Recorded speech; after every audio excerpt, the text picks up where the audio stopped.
Hello and welcome to the annual Fall UNC AYA Cancer Program Update hosted by the Be Loud Sophie Foundation and the UNC Lineberger Comprehensive Cancer Center. My name is Ellen Tompkins and I'm the Assistant Director of Development for UNC Lineberger. I joined the Lineberger fundraising team in May, and I'm excited to be working closely with the UNC AYA Cancer Program on their fundraising efforts. I'm also excited to be here with all of you tonight to thank you for all you have done to support this important program over the years. During this evening's webinar, you will hear from Lucy and Niklaus Steiner, the founders of the Be Loud Sophie Foundation, which is the group that makes the UNC AYA Cancer Program possible. Lauren Lux and Dr. Andrew Smitherman, the directors of the UNC AYA Cancer Program, and Eric Montross, a board member for the Be Loud Sophie Foundation. Following our speakers, we will host a short Q&A before wrapping up.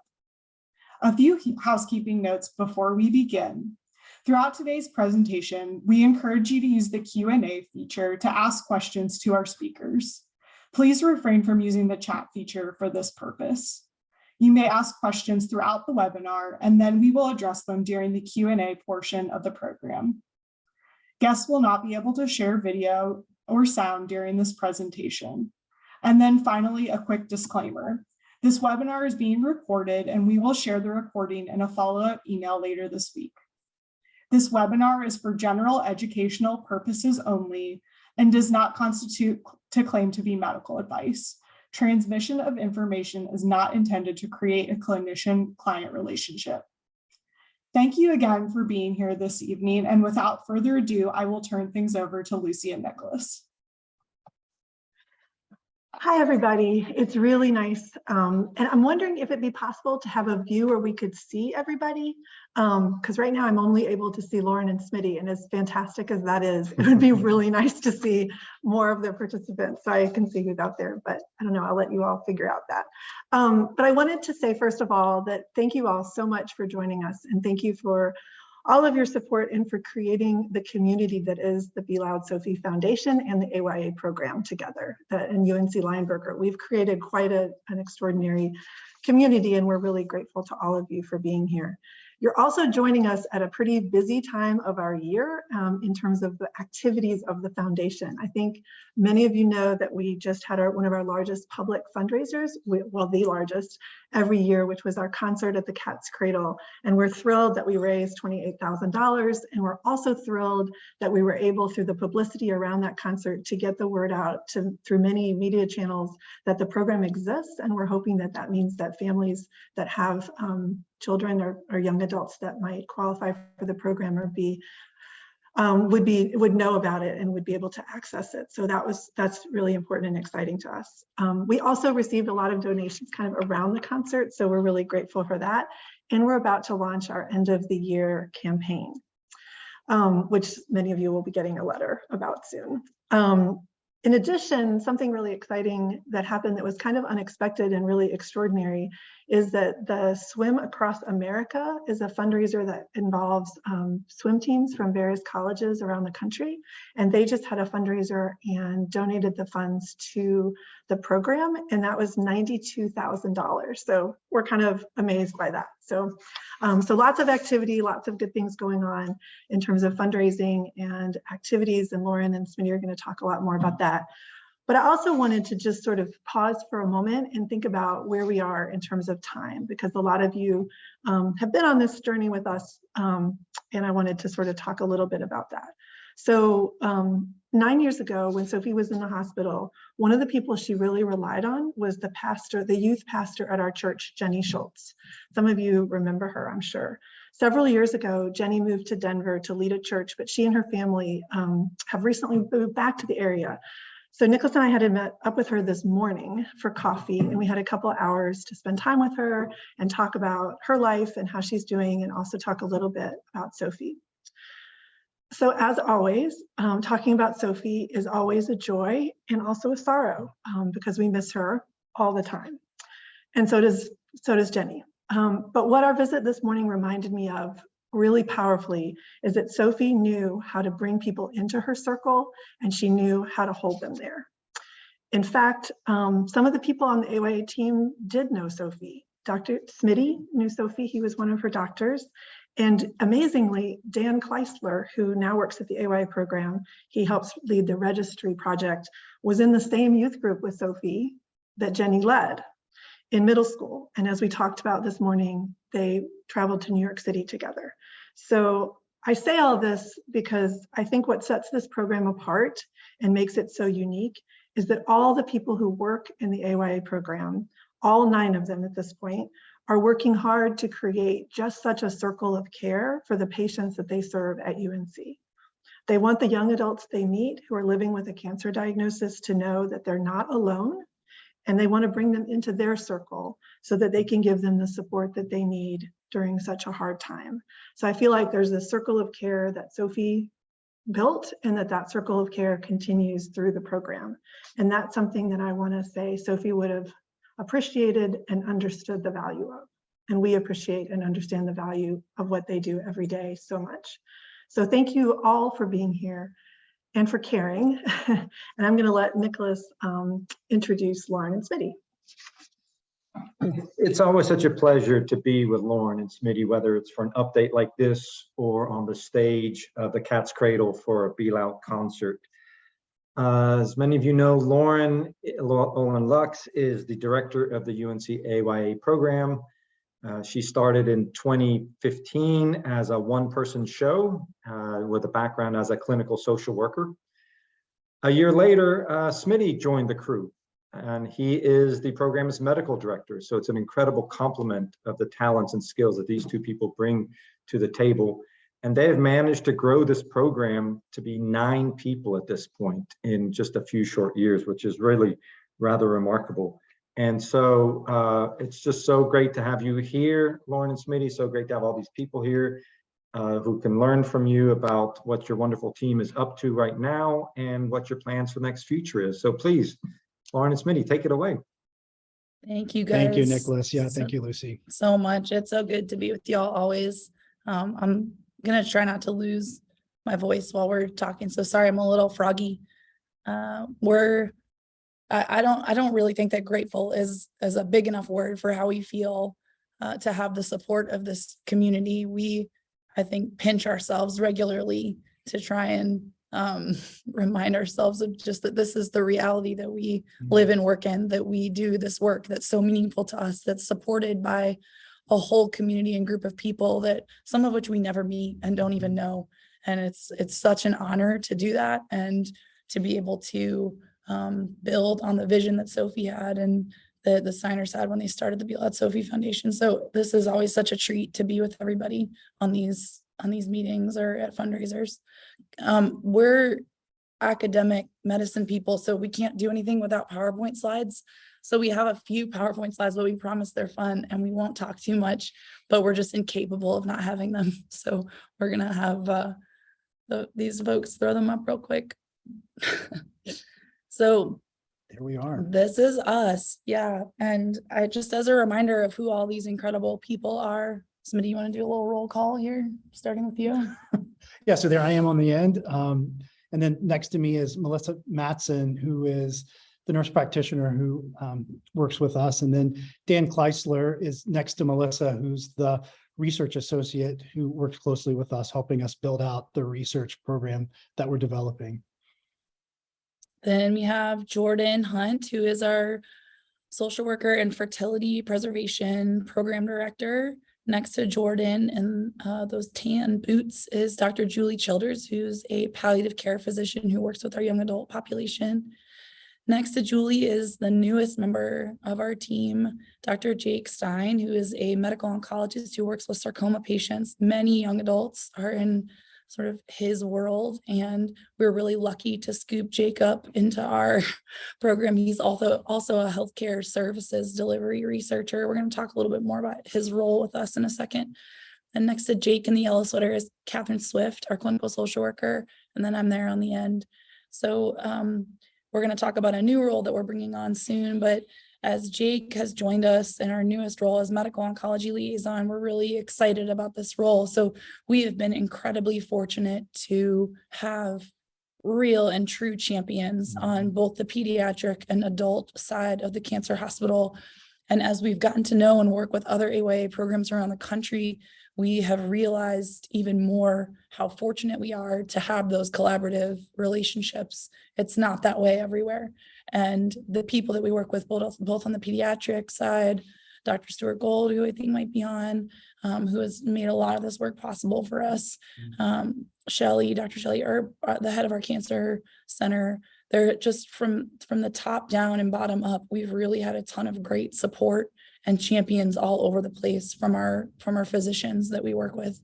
So we were thrilled to be able to create a more formal role on our team. You know, Smitty represents our pediatric oncology side and dabbles a little bit in the adult world with his medicine and pediatrics training, but Jake's role is really exciting for us as he'll be able to advocate for us on the adult oncology side of things. The research interest that he has is around health disparities and how we actually deliver healthcare, which is something that our program is really uniquely suited to work with him on and for him to help us with, because what we are doing is delivering care in a very specific kind of way. And he is excited to help us look at how we're doing that and study that a little bit more. Anything else to say? That's Jake? great. So this is us, and our growth with all of these people has really been possible because of BLOUD and because of the support of Lineberger. We have this nice dual model of support where institutionally we are so well supported, and we're so well supported philanthropically. And each position that we've added has been extremely thoughtful. We don't add people just to add people. It's the assessment of need and then figuring out the best way to meet that patient need with a service and a person. And so each person we add, we get this exponential impact from, which is really incredible. Next slide.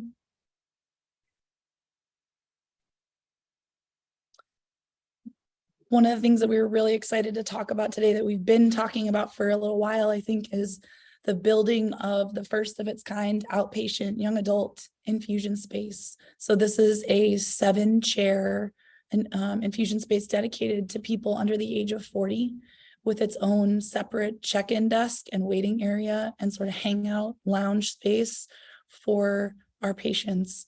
We are, again, we sort of can't believe that this is happening. It's in an amazing location on the 3rd floor of the cancer hospital with wall-to-wall windows. And construction has started. Demolition starts on Halloween, which I think is so funny and amazing. Can you go to the next slide real quick? So this is our crew. Thankfully, our team is not actually doing the construction. There's for real construction folks who are going to be ripping down walls and building, but they were kind enough to get us all our own hard hats. And we're allowed to come in the space and walk the space anytime we want during construction, which we will definitely take advantage of. As you can see here, Melissa's got some power tool and looks like kind of menacing holding it. And I'm not sure what Catherine's doing with that hammer, but again, we're really thrilled to get started. And that's about a 6-month build time, from what we understand. So we're thrilled that is about to happen. And we're excited. We're going to be sharing updates from the space and a little bit about the program and how we've grown over the next 6 months as we celebrate the space coming to be, but also celebrate the successes that we've had over the last, now we're going into our 7th year. As Niklaus said, Lauren started in 2015 as a team of 1. And so now we're heading into our 7th year of the program being established. And so we're going to celebrate some of the experiences and the successes that we've had. So if you don't follow us in social media, please, if you don't have a Twitter account, get a Twitter account, follow us on Twitter. And we hope that you'll stay updated with how that space is coming along. We'll share pictures and stories from the team. We're really excited that our program is now going to have this physical home and kind of a place to land for our patients. And that, again, was really thoughtful and methodical on our part in terms of what was going to be most impactful for our patient population. Yeah, really first of its kind in the US. So we're excited to be a part of this. Next slide. So we also just wanted to put a quick plug in for a new alliance that is a national organization that our group, our UNC AYA group, has been instrumental in launching. So the AYACA, the Adolescent and Young Adult Cancer Alliance, is a national organization that's going to bring together providers, clinicians, researchers, administrators, really anyone who is taking care of young people, to have yearly conferences, to learn from each other, to foster greater collaborations, and to give those folks in that community more tools and resources to better serve the young people that are in their care at their hospitals or at their nonprofit institutions. So again, this is not patient facing, but extremely important. I think really aligned with the work that Be Loud has set us on the path of, which is that in order to take care of young people well, you need well-trained, dedicated people to do that. And this AYACA is going to give those folks an organizational home nationally to come together and learn from each other. So we're really excited to be a part of that organization and the sort of birth of that organization. Better word. You know, the field of oncology is so dynamic. There's always research pushing the boundaries, helping improve the care that we deliver. And we're really excited that this organization will help develop those standards of practice, take that latest research and help apply that to build the most up-to-date guidelines for AOA-focused cancer care. So yeah, we're thrilled to be a part of this, making an impact nationally through this organization. And, you know, Lauren would never say, but she is an executive board member of this group. And so it just goes to show how recognized she is as a leader in this field, being asked to serve on that executive committee, on that executive board, helping lead this effort. Okay, we can go to the next one. So Smitty's going to talk a little bit. I think people understand a lot about the clinical care that we provide. He's going to walk through a little bit of that and then talk about some of the cool research stuff we have going on. Yeah, I think it's always great to share, you know, what are we doing, boots on the ground? What's that work look like day to day for our group? And it all goes back to providing that patient care. That's where we started. That's where Lauren started in 2015. It still informs everything that we do. It always goes back to the patient. How can we improve that patient care and that experience to improve those outcomes for these patients? And so, as many of you know, we are a consultative service, and we try to engage with AOAs from diagnosis, right from the get-go, when they come into the system. And we can help with maybe triaging patients who are sort of in that gray zone between pediatrics and the adult world. Where's the best home for them to receive treatment? And often our team is involved in helping make those decisions and helping provide recommendations for that, getting to know these patients right away, helping connect them to all sorts of resources. Are there clinical trials where we can learn more about the latest therapy or supportive care needs? So are there trials that are available for them to participate in? What sort of fertility preservation resources or sexual health resources can we provide? And then doing that in a full patient perspective to provide that full care coordination, connecting patients not only with the right care, but also resources and supportive care.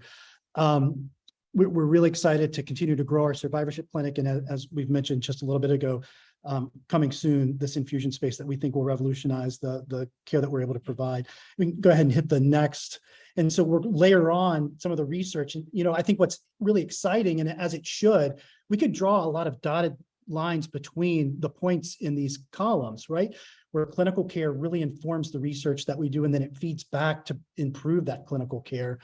And as our team has grown, we've been able to have greater bandwidth to do clinical care, layer on research, and in a second, we'll talk a little bit about education, but really trying to align the work that we do with the mission, the goals of the greater UNC healthcare system of really advancing clinical care research and education. But, you know, the work that we do in research, not only connecting patients to clinical trials, supporting the enrollment on trials that are led by colleagues who are doing work in the School of Public Health, looking at access to care, looking at supportive care trials for patients who are in survivorship. How can we help those colleagues be successful in their research to advance this field by connecting them to the patients that would best be served on their research studies? And we do that through this organization called the UNC AOA Research Working Group. And that's a partnership with Hazel Nichols at the School of Public Health, who helps lead that. This is a group that meets monthly, And it brings together researchers in the various schools, public health, pharmacy, nursing, social work, journalism, with providers in the hospital, so that we can understand what are those needs that we need to study. How can we connect researchers to the clinical population and make sure that the research that's being done has strong clinical impact? And so we're thrilled to be a part of that, sort of at the confluence of those two groups, and help support that. Some of the specific research that we're working on now, as Lucy mentioned earlier, Dan has really helped expand our ability to get this UNC AYA Cancer Registry up and running. And so that helps support some of the work that we're doing, looking at aging and functional outcomes in AYAs with cancer, knowing that cancer and its treatment have long-term impacts on quality of life and function. And we're really excited to be growing that. We've also been working with a implementation scientist to help us develop this needs assessment that is targeted for AYAs, helping us know what are the specific needs that AYA's voice is most important to them, and how can we connect them to the resources that they need to address those needs. We're excited now that we're moving into our 7th year to have some data to understand what are some of those outcomes that we've seen to the impact of the program. And so we're starting a project with Jake, with Dr. Stein, to look at those outcomes and to understand the metrics to best measure those outcomes. And then, as we get this infusion space up and going, we're really excited to study the impact of that. Like I said, sort of a first of its kind in the country, and it will be great to share that experience with others. And then one more column will come up as we press next here, and that's the education and outreach. And we just continue to be involved regionally and nationally, helping to advance the field in many different ways. We have partners at Duke and at Wake Forest Atrium Health who have supported this annual North Carolina AYA Symposium that brings together colleagues from across the region to help us understand, to build collaborations and to just educate the field about the latest advances in the field. Certainly helping provide education to learners all across the campus here at UNC. Working with the Teen Cancer America and the new collaborative group, the Alliance, to develop other programs, to provide support for other programs across the country, but also developing those standards of practice. And then we work with others providing support through medical and psychosocial tumor boards, which are groups of providers and physicians who discuss really difficult cases and support one another. So really, just making an impact across all 3 of those areas, I think. Next slide. So what is next for us? We have a lot of big dreams, and then dreams that are actually happening in the next year or two. So we'll talk about the ones that are happening this year as our priorities. We're partnering with Pediatric Oncology and Comprehensive Cancer Support Program to bring on a new psychologist who will be based in pediatrics and funded partially by all 3 of those entities, our AYA program, PEDSONC, and CCSP, the Comprehensive Cancer Support Program, who will be a part of our AYA team. But this position was sort of came from the need of our very large AYA population, and knowing that our teenagers actually probably needed a dedicated different person. And so we're really excited to bring this person on. They're going to be starting probably by the end of the year, early next year. The position will be posted in the next week or so.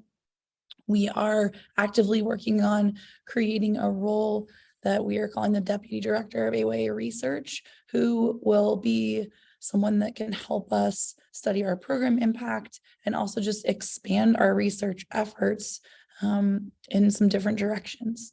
We're going to be exploring some multidisciplinary training. So we're really excited about this idea. We've been sort of thinking about it and dreaming about it for a really long time.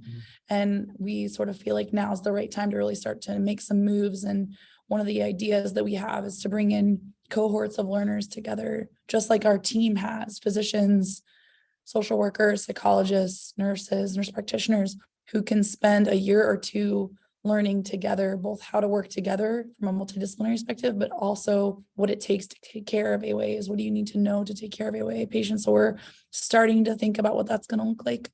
And we're also looking to expand our support at other UNC centers and thinking about how to best do that. So that's kind of our next year in a nutshell, Yeah. a very small nutshell.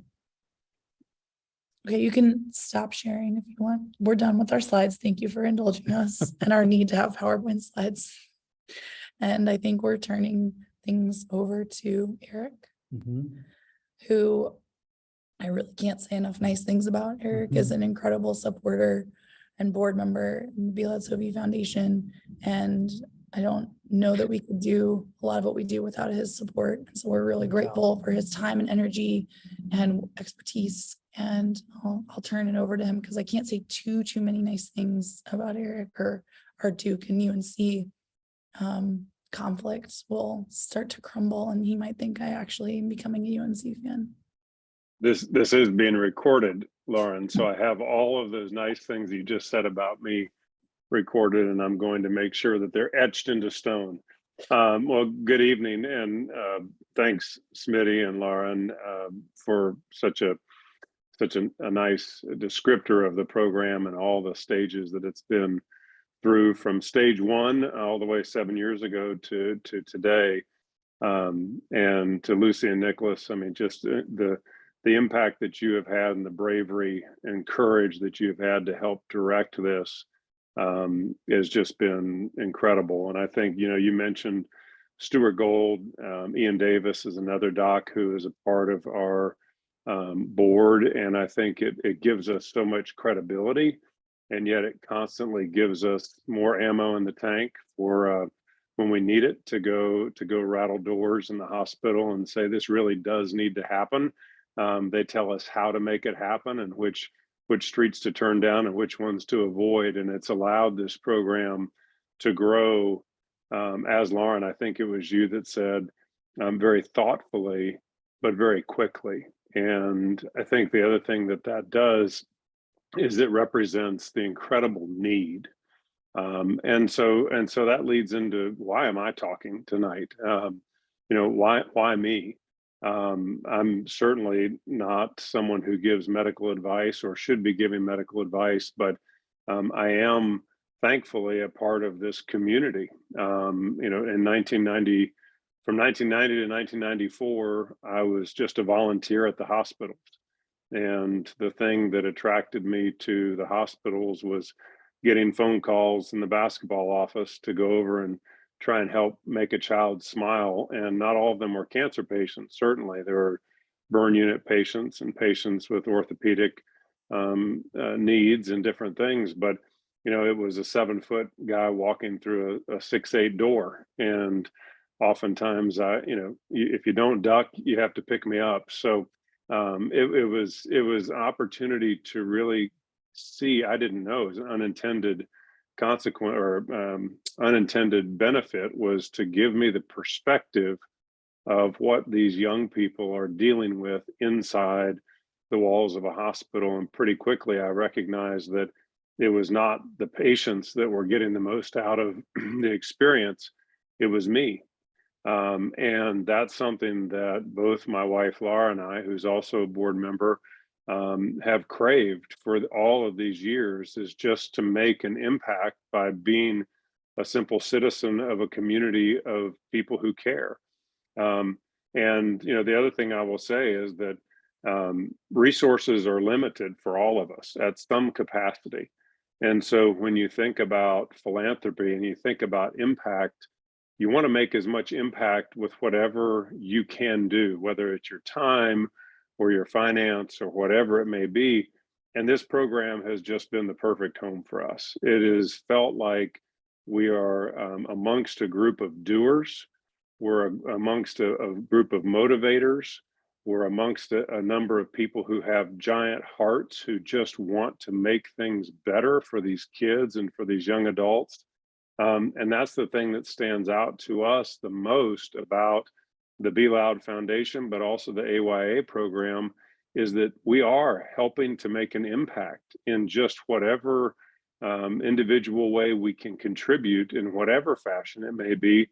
We are making an impact. And I think that we often look, and for those of you who aren't familiar with the hospital, it's a giant business. And so it's kind of like walking onto a college campus for the first time. You feel like, you're swimming in the deep end and you're not sure when you can take the floaties off because you're afraid you're going to sink. And what this program has allowed us to do is to find a niche that we really care about, make the place smaller, and allow us to make an impact with our time and resources, and to partner with these incredible adults who are leading this program, with colleagues, friends, members of the community who are also care deeply about it. And we sometimes over the years, Laura and I have seen the hospital have programs that are wonderful programs on the surface, but they just don't have the capacity to make a long-term impact. And I think that whether it's from funding or whether it's from the fact that they figure out that it's not the perfect answer, what we've seen with this AYA program, and it's evidenced most recently by the Swim Across America funds, when Shelley Earp, the director of Lineberger, decides that the 92,000 needs to go to the AYA program, those are 92,000 reasons. It's a huge investment and endorsement in this program because they know the impact that's being made. And so as you're sitting there and you listen to all this programming and you listen to what's happening, it's not just the boots on the ground today. It's not just the picture of Lauren and Smitty's team sitting on the wall. It's the medical research, and to think that that we can be a part of even research that's changing tomorrow's horizons for these young people, that's extremely exciting. And it's a blend. So it's for those of us who love to see immediate impact, but also long-term dreaming. And that's what we're seeing out of this AYA program. The other thing that kind of haunts all of us when we look at the AYA program is that this age group demographic is an age group that is disproportionately impacted in a negative way by cancer. The youngest cancer patients have a decent survival rate. Decent is a terrible word, so Smitty, Lauren, you guys can come up with a better one. But an adult cancer has always been a target and a receiver of funding. But the kids that kind of fly under the radar and the young adults that fly under the radar are this age group. And the reason why it has flown under the radar, and I'm not the one to answer it, but an opinion, is that you kind of think that this is the age group that's bulletproof. The problem is that a lot of these kids are getting hit by the silver bullet, and they're getting hit by something that is aggressive, something that is relentless. And this is a need that we have to contact, we have to touch, we have to try and be a solution to this group because they deserve it. And so when I think about Laura's and my impact personally, we don't think about just us. We think about the team that is the givers to Be Loud. It's the givers to Lineberger. It's the givers directly to AYA. It's all of you.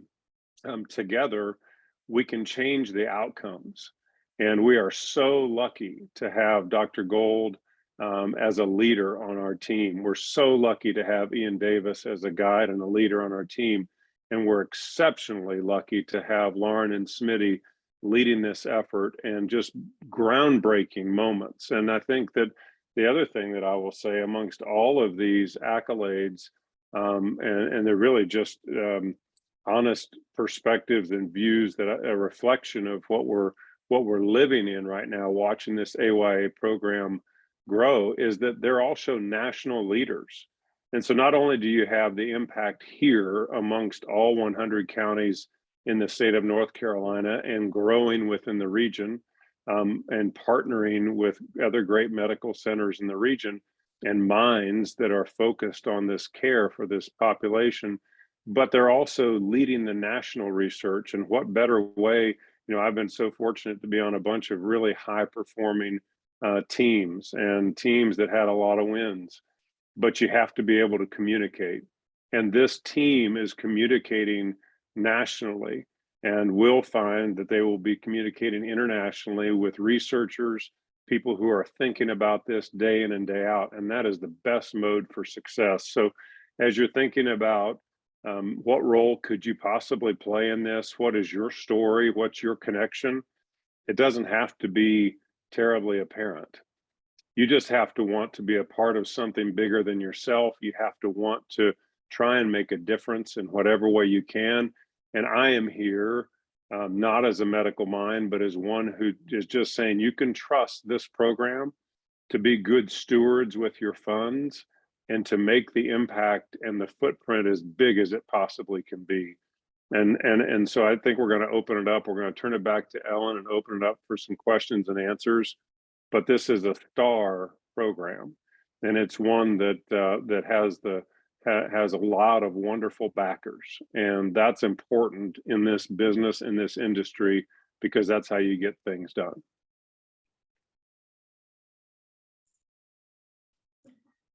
Thank you, Eric, for your commitment to the program, and Lucy and Niklaus and Lauren and Smitty, thanks for sharing all of those great updates. So I think we're going to open it up for questions, if anybody has any. This question is for Lauren and Smitty. What are some of the biggest opportunities for growth across the AYA cancer care landscape? And how do you feel like this program is leading the way?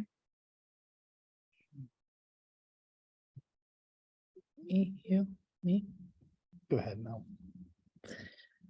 Well, I think I'll answer for our program. I think there are a lot of ways that in the AYA cancer sort of field in general, that growth is happening and is needed. I think for us, our next steps are to think about the patients that we don't see here at UNC Chapel Hill. There are about 60 to 70% of our young adults in North Carolina are treated not at large academic centers.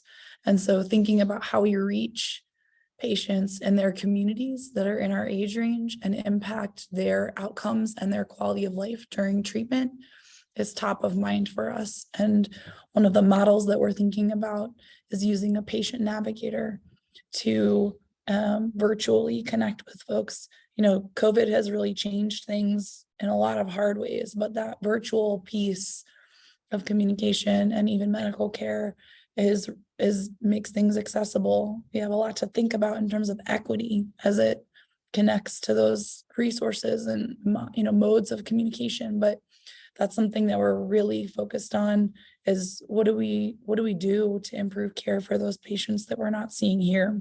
So that's definitely one aspect of the work that we're hoping to grow into, or I guess out into the state over the next few years.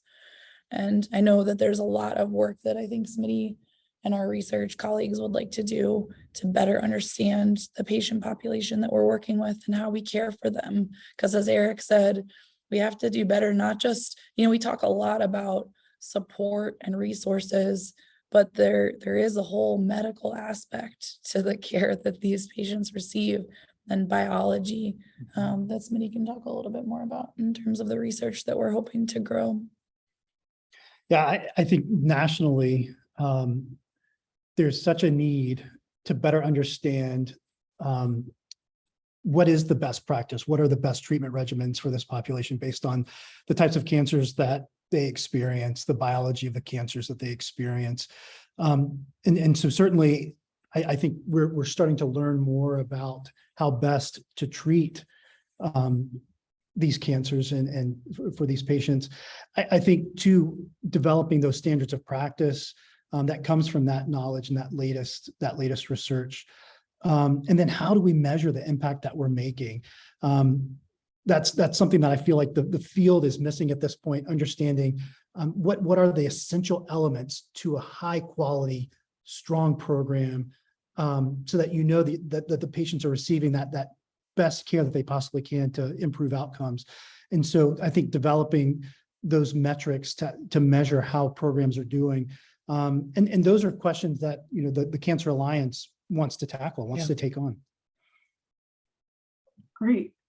You had talked a little bit about equity, but this next question says, how are you serving non-English speakers or families with cultural differences? Yeah, that's a great question. So we partner a lot with services that already exist at UNC. We don't have an embedded, for instance, Spanish speaking clinician on our team. It's definitely a hole in some of the work that we do, but we have great Spanish speaking interpreters and also a patient navigator in our patient and family resource center that we work in partnership to take care of those Spanish speaking patients. It's definitely a population that we are committed to. And Melissa, our nurse practitioner, was previously worked in our adult leukemia group and really feels strongly about the disparities that exist when we're taking care of our Spanish speaking population. So it's definitely on the top of our mind. One of the things I think we also benefit from is time. So we are not limited to a 15-minute clinic visit with someone, and we can sit with and fill in the blank, right? It might be a Spanish speaking individual. Catherine and Melissa met with someone 2 weeks ago who speaks Tagalog. We have the time to sit with them, wait for an interpreter. You know, working with interpreter services takes a long time, and we can take as much time as we need to sit with people and really get to know them and understand the importance of getting to know them in the language that they're most comfortable with. So I think the bigger equity question that's sort of underneath that is that we are acutely aware that AYAs often experience double and triple, quadruple disparities in their treatment and have a ton of barriers to care. And we've made a conscious decision, especially over the last 3 years, to spend the most time with patients who have the most barriers to care. Because at the end of the day, our goal is to get people their cancer care. And if there are too many barriers stacked up against you and you can't get your care, all the other stuff, all the other things and resources and supports that our AYA team could offer you won't matter because you won't be here. And so our team has really focused on that patient population within our AYA population at UNC who has the most barriers to care, the most disparities, and who really need us to walk very closely next to them through their treatment so that they can get the treatment that they need. Great.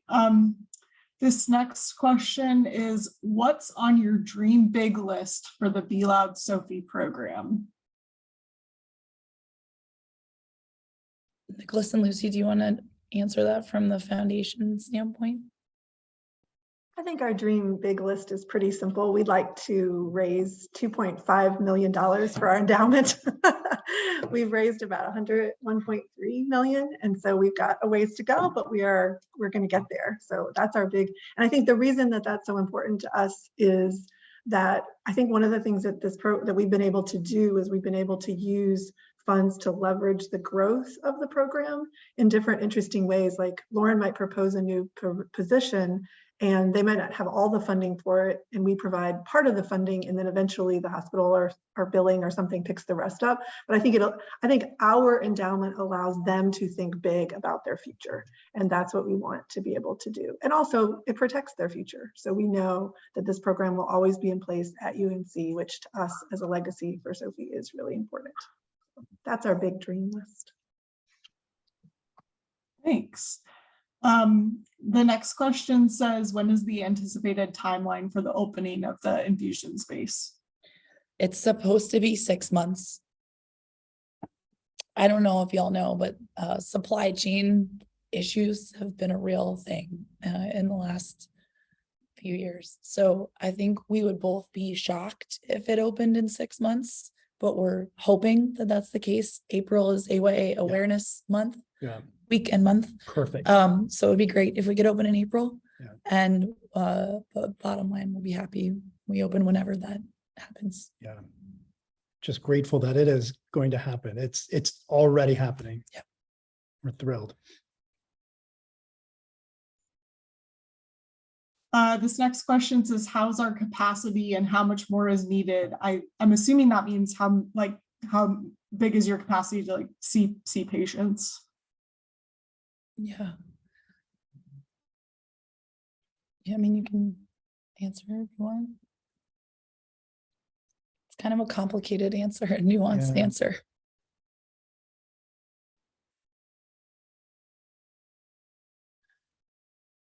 I don't know that I fully, so what's the capacity of the team to see the- patients? Yeah, I think so. That's how I interpret it. Yeah. So, I mean, I think we are doing a great job. I think we could always do, there's always more. I mean, I think when you work in a hospital, the needs are infinite. And so there is always a triaging of needs. What are the biggest needs? What are the most important needs? Where's the most impact? Where's our biggest value add? So I think we're doing a great job. I think we could certainly do more, for instance, which is why we're bringing on this psychology role in pediatrics, why we're thinking about a navigator role. When I think more, and Smitty will have probably a different take on what more is, especially from a research standpoint. But when I think about more, I think about people. We need people to do more. I think there's a lot of tweaking and efficiencies that we can use with technology, which is great. But if I've learned anything in the last 7 years, when you add people, you add capacity. Yeah. And so I think the more people, the more capacity we'll have.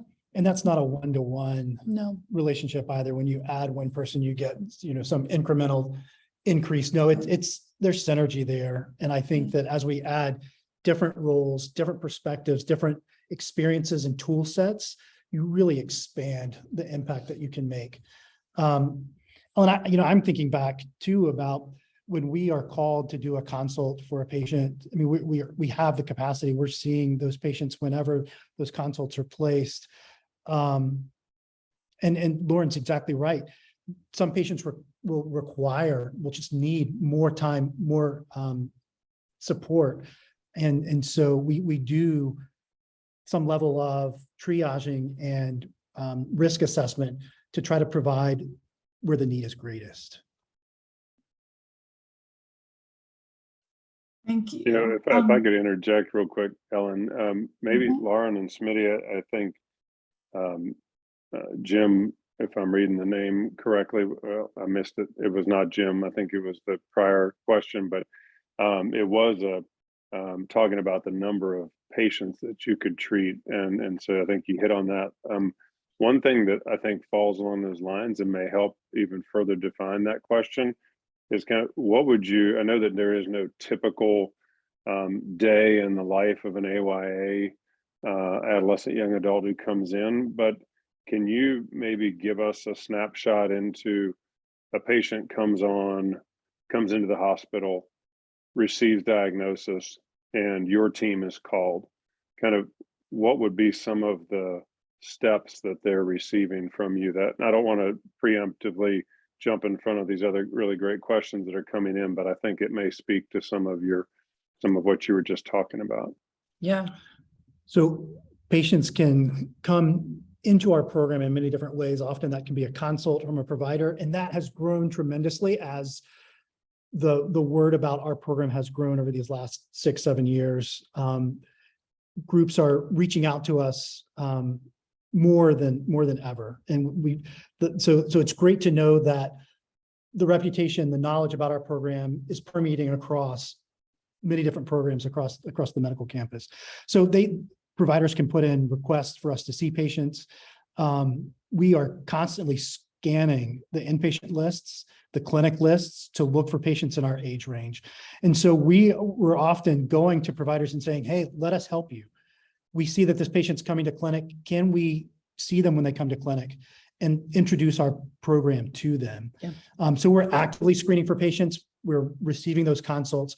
So when a patient comes into our program, often they're met by Melissa Matson, the nurse practitioner who works with our program, by Catherine Swift, the social worker who does much of the day-to-day psychosocial support for patients, and often Dan Kleisler as well. And so the three of them will go often together. We'll meet patients if they're in the hospital. We'll meet them in clinic. We'll have video visits if they can't work out, seeing them right at that first initial presentation. and provide information about our program. What are some of the resources that we have? Has your medical team talked to you about fertility preservation? Do you have questions about sexual health and how cancer and its treatment is going to impact that aspect of your life? What are clinical trials that may be available? And so we'll ask those questions. And then our providers are often, our team members are often engaged in those tumor boards where the multidisciplinary teams are discussing what's the right treatment, what's the best treatment for this patient, and are there trials that they could be a part of? And so we're there helping to add to those conversations as well. And so hopefully we're involved right away. And then if a patient demonstrates, oh goodness, there's lots of needs and maybe they don't have as much support as other patients, then how can we schedule time to make sure that we're following up and making sure that they're engaged with the resources that they need to improve their care and outcomes. Yeah. And that could be that we're coming to see them when they get infusion and sitting with them and doing our visit that way. It could be that we're joining with them with their oncologist in the room for their visit with their physician. It could be that we're seeing them inpatient. One way to think about it, I think, if you're familiar with restaurants at all, is sort of front of the house, back of the house work that we do. So there's a lot of patient-facing work that we do to try and hear patients, hear what's important to them, and get those needs met. But there's a ton of work that happens in the back of the house that we do in communicating with teams, in advocating for their needs in the hospital system, in looking for trials that are appropriate for them. Fertility preservation, our incredible fertility preservation social workers on maternity leave, which we are very happy that she is doing. And also it is truly a full-time job. We did fertility preservation a few weeks ago for a patient who is non-English speaking and didn't have the funds to make that happen. And I would say it took about 15 hours total for me and Melissa, which included me driving his sperm sample to the fertility bank. It takes a lot to do the work that we're doing. It takes a lot of time. And so there's a lot of back end work that we do too. But I think, a way to think about that sort of behind the scenes work is it just like a Spanish speaking patient needs a Spanish interpreter to help them communicate with their medical team. AYAs need an AYA interpreter, and we certainly can serve as that to help represent those unique and special needs and make sure the medical team is aware of that and how that impacts the care that they receive. I think someone asked about numbers. It's about 400 new patients a year. Mm-hmm. And then a lot of those people roll into the next year as well because they don't finish treatment in 1 year. Mm-hmm. Can you share a little bit more about the relationship or partnership with Teen Cancer America? Sure. We work really closely with Teen Cancer America. We were one of the initial programs that they gave funding to 7 years ago, which is how we brought Smitty on in his role with us. And we're really lucky to work closely with them. We do a lot of consultation with other hospitals that they're helping to start programs with, and to talk about our experience. It's one experience, but it's our experience in starting a program. And we participate in a lot of work that they do. Smitty just sat on a grants review committee for them when they are reviewing funding applications for their next round of folks who are looking to start AYA programs. Smitty sat on that committee and did all that grant review. So it's a really nice relationship we have with them. And they're also helping, along with First Citizens Bank, to give some money to support the building of our infusion space. This question I think is a really interesting one, but since the age gap is that of patients that you see is from 13 to 39, how do you sort of like address the special needs within those like smaller age groups within that range? Because like a 13-year-old may have like, different needs than like a 40-year-old. That's correct. Smitty just said that an hour ago. I don't know who we were talking to. We were on a psychosocial tumor board with folks from across the region, and absolutely the needs are different from a 13, 15-year-old in high school to, a 35-year-old parent of two, and absolutely. But, when the National Cancer Institute first decided to frame AYAs as this wide age range, it's 13 to 39 here at UNC, it's 15 to 39 for the National Cancer Institute. It really was around, there were some policy implications. this is the population is smaller. It's certainly a smaller subset than the larger population in older patients with cancer. And so to have sort of those policy implications to show that there is this, forgotten group that's kind of caught between pediatrics and adult medicine, where they're receiving care in a system that's not designed for them. That's how the NCI decided to define AYA as 15 to 39. We as providers recognize that a 15-year-old has very different needs than a 35-year-old, and we must attend to that. And for instance, working with our partner who is helping us develop these needs assessments, we recognize the needs assessment we've developed works great for 20-year-olds and above, but it doesn't apply to teens. And so we need to go back and create a new needs assessment that is built for teenagers. And so that difference informs the care that we provide, the research that we're doing. It absolutely is very critical. I kind of think of it as, I split the group into into three groups. So there's the adolescents, there's the emerging adults in their 20s, that frontal cortex is not quite fully developed, but almost there. And then the young adults in 30s. Yeah, I'd say functionally what that looks like is we're total chameleons. Yeah. We really Yeah. have to put different hats on depending on the room that we're walking into. Yeah. We could walk into a room of a 35-year-old who has two young kids and wants to figure out how to talk to them about the fact that they have cancer. Yeah. And then 30 minutes later, we could walk into the room of a 17-year-old who's really annoyed at their parents because they've been stuck in a room with them for the last 3 days and they were supposed to go to homecoming. Like it's a really different, yeah.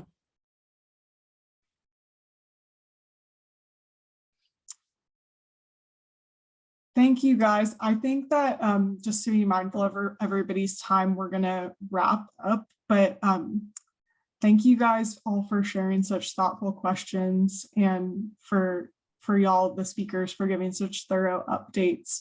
I think we're gonna share a link in case anybody would like to have information about giving to the program. And then we'll be sharing the recording in a couple of days, along with more contact information if you're interested in supporting the program. So thank you all so much for coming. And I want to give a shout out to Niklaus's aunt and uncle from Switzerland, who I believe are on, which means that they're 6 hours ahead, which is quite an effort on their part. But there's also a lot of other folks that we love and care so much about who are on the call. There's some musicians who played at our show. There's family members, there's friends, there's people who knew Sophie, people who love Lauren and Smitty, people who are just admire Eric because he's fantastic. There's just a real range of people. So thank you so much, Ellen, for helping organize all this and put it together. We really appreciate it. And we're glad to see all of you and hope it was helpful to learn where your funds that you give are going and how important and impactful they are. So thank you. Yeah. Thank you so very much. So Thank you, Lauren and Smitty. That's so great. thank you guys. Thank you all. Have a good night. Thanks for coming. Bye.